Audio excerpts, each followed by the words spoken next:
पाप राशि जो संचय है उसको क्षय करने के लिए आए हुए। जन्म जन्मांतरों का जो पाप की राशि संचित है उसको नष्ट करने के लिए हम लोग इस सत्संग महान ज्ञान यज्ञ में पधारे हुए हैं।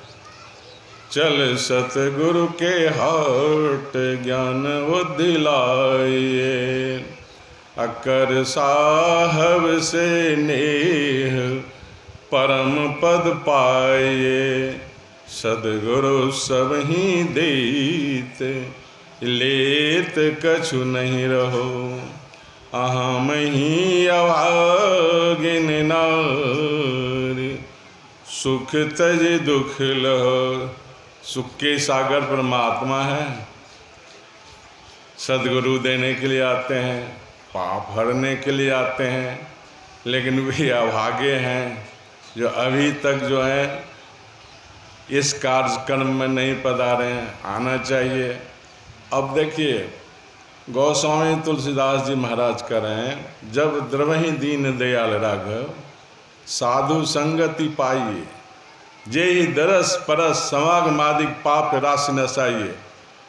परमात्मा की जब असीम कृपा बरसती है आपके ऊपर होता है तो साधु का समागम आपको मिलता है।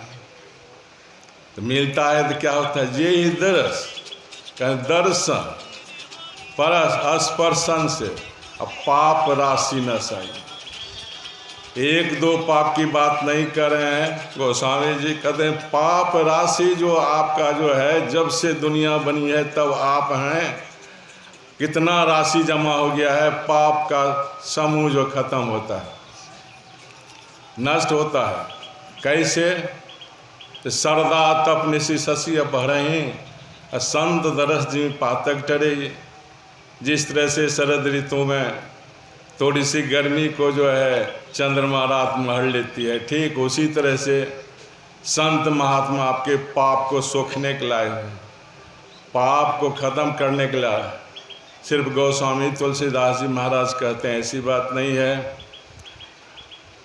बाबा कबीर भी कहते हैं साधु मिले ये सब टले, काल जाल जम चोट, 80 नवावत मिट गए अग पावन की पोट।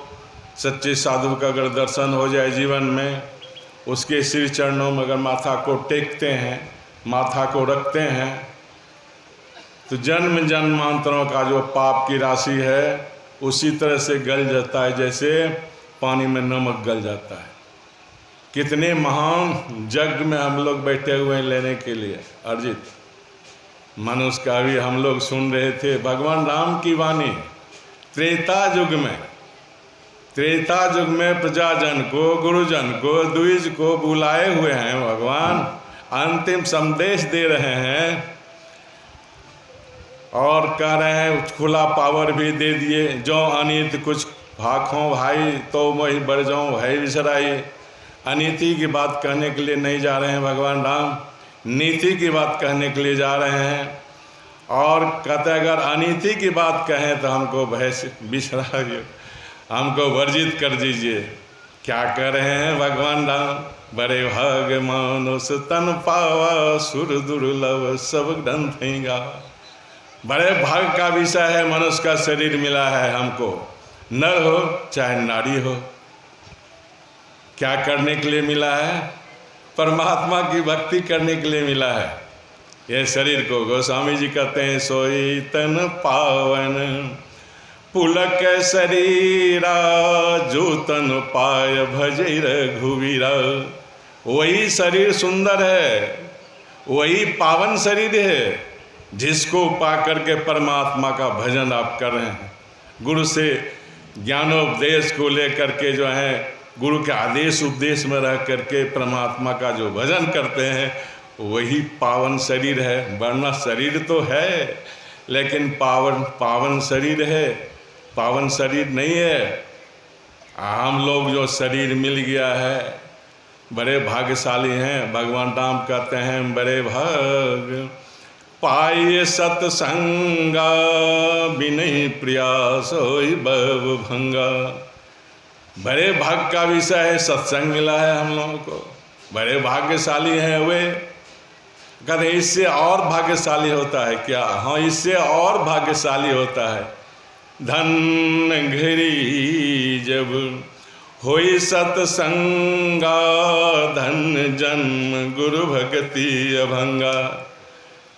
वे धनी हैं, बहुत धनी हैं, धन धन हैं जो सच्चे सदगुरु से सच्चा ज्ञान प्राप्त करके परमात्मा की भजन में लगे हुए हैं, वे बहुत धनी हैं। तो गुरु महाराज जो है, जब विरक्ति हुई तो कहते हैं देह धरे करिय फल भाई, अब भजे राम सब काम बिहाई। तो कहते हैं सब काम छोड़ करके परमात्मा का भजन, काम भी कीजिए, कर काम में मन राम में।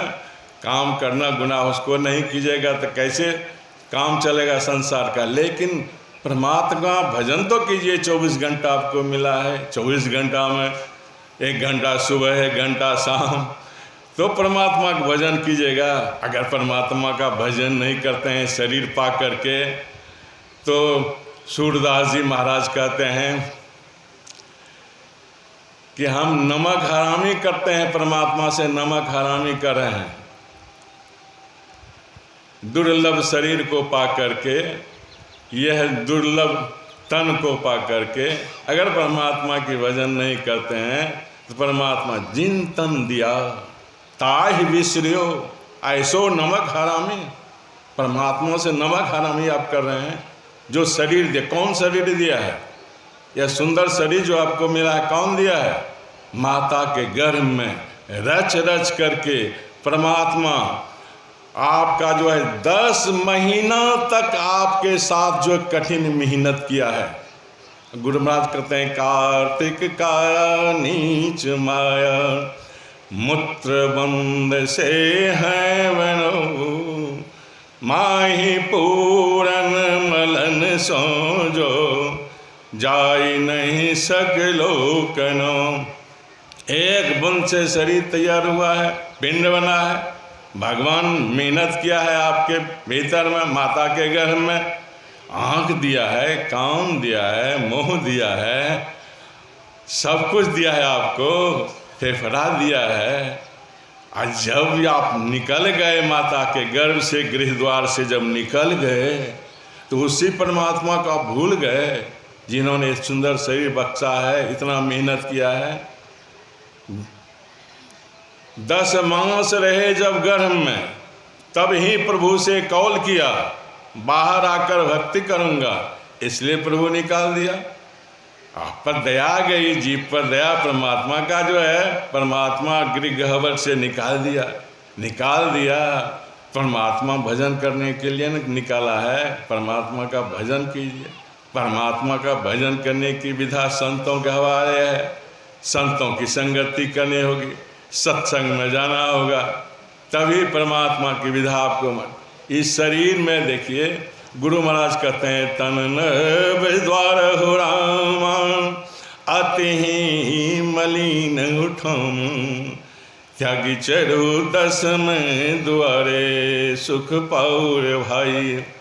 गंदगी ही गंदगी भरी हुई है, नाक कान आँख मुँह से सब गंदगी भरी हुई। भाई इसमें अच्छा कुछ है क्या जो भगवान राम कहने की कृपा किए हैं? बड़े भाग्य से मनुष्य का सारे अच्छा है। अच्छा यही है, आप आँख के नीचे अगर रहते हैं तो गंदगी भरी जीवन व्यतीत करते हैं। आपको आँख के ऊपर चलना होगा। ऊपर चलने के लिए ब्रह्मांड में घुसना होगा।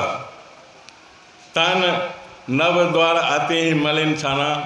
आप कहें गुरु भेद देवे सार, खुले ब्रह्म 10 द्वार, हो ब्रह्मांड में पसार। गुरु से भेद लेना होगा ना। गुरु से भेद अगर लेते हैं, आप जो ब्रह्मांड में, आँख के ऊपर जो है ब्रह्मांड हैं, अगर उसमें घुसते हैं, उसकी घुसने की कला आप जानते हैं, तब तो आप धन धन है। घुसने की कला संतों के हवाला है। और वहीं जो है गुरु, हम लोगों के गुरु महाराज बड़ी स्पष्ट कह रहे हैं कि सुख मन के झीनी नाल से अमृत की धारा बह रही, मीन सूरत धार धर भाठा से सिया चल रही। वही सुखमना की धाराएं हैं, जो परमात्मा की तरफ जाने की जो एक रास्ता है सुखमना, उसको पकड़ते हैं तो कहे अमृत की धाराएं बह रही है, अमृत की धाराएं बह रही है।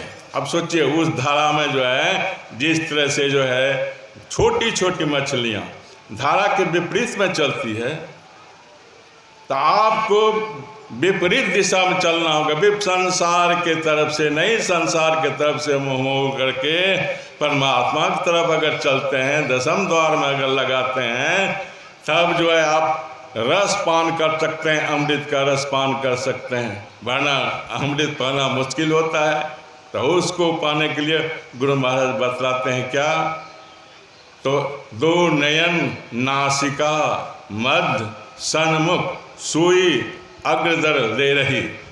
दो नयन जो है और नासिका के मध्य में जो है एकदम जो है महीन वह सुई के नोक के तरह जो है अग्रदर ले रही। वहाँ अगर आपका ध्यान केंद्रित हो जाता है तो आपका जो है धीरे धीरे जो है आप उठने लगते हैं। उसमें करने की ज़रूरत है, वो कला को करने की ज़रूरत है। शरीर लेकर तो सब बहुत आदमी आए, तो गोस्वामी तुलसीदास दिए हैं कि मन पछतई हों अवसर वित। अवसर अगर चला जाता है तो पछतावा, खाली हाथ आएगा, आपको कुछ नहीं मिलेगा। दुर्लभ देह धरी हरि पद भजो, कर्म वचन और हियते मन पछतई हों अवसर वित। अवसर हाथ से निकल जाएगा तो पछताना ही पछतानी होगा। कौन कौन पछताए हैं? सहस्त्रबाहु दस बदन आदि नृप, बचे न कालवली ते। आया था सहस्त्रबाहु, बहुत बड़ा शक्तिशाली, लेकिन काल के बलि से उसको जो है नहीं बच सका हुआ, चला गया यहाँ से। और 10 बदन रखने वाला रावण, वह भी यहाँ संसार से 20 भुजा रखने वाला, वह भी संसार से चला। हम कर धन धाम बटोरे, अंत गए सब रीते, मन पछतई हों अवसर बीते। कितना धन जमा किया था, बहुत धन जमा किया था, दुनिया का सबसे बड़ा धनी आदमी था, लेकिन कुछ लेके गया क्या? यहाँ से लेके गया? कुछ नहीं लेके गया। न कोई अंजुमन होगी, न जिगरी अंजुमन होगा। जो दौलत आज है तेरी, कल गैरों के दर होगा। न दुसाला काम आएगा, रंगी पहन होगा, चलने के समय सिर्फ 2 गज कफन ही होगा। खाली हाथ आए हुए हैं, खाली हाथ आपको जाना है। नंगे आए हुए हैं, माता गर्भ से नंगे जाना है। कुछ लेके जाने वाली चीज़ है क्या? हाँ, लेके जाने वाला चीज़ यही सत्संग, भजन, ध्यान, गुरु की भक्ति। जो जितना किए हुए हैं वही पुण्य की पूंजी यहाँ से आपके साथ में जाएगा। भगवान कृष्ण वादा करते हैं, नेहा विक्रम नास्तो प्रतवायो न विदते, धर्म स्वल्पताय तो महति भत। थोड़ा सा भी अगर मन चित लगा करके सत्संग की बातों को सुने हैं, श्रवण किए हैं, गुरु से शिक्षा दीक्षा लेकर के परमात्मा का भजन किए हैं, ध्यान किए हैं, वह आपको विनाश के तरफ नहीं जाने देगा। कहाँ? पशु पक्षी कुले कतो जन्म ले ले। स्वामी विवेकानंद महाराज कहते हैं, पशु पक्षी कुले कतो जन्म ले ले, बहु भाग फले मानुष जन्म पे ले। ये जन्म हेलायो हेला न कर, गुरु नाम सद मौका मिला है, सदगुरु मिला है, सत्संग मिला है। आप यह मौका को गंवाने मत दीजिए, हाथ से चुकने मत दीजिए। आप परमात्मा के भजन में लगिए। परमात्मा भजन के करने के लिए संतों के पास में जाना होगा। बिनु सत्संग से जो है आपको यह भजन की विधा आपको मालूम नहीं होगी। यह संतों से सीखना होगा, सीख करके परमात्मा का भजन कीजिए। यही सार बातें हैं। बोलिए प्रेम से श्री सद्गुरु महाराज।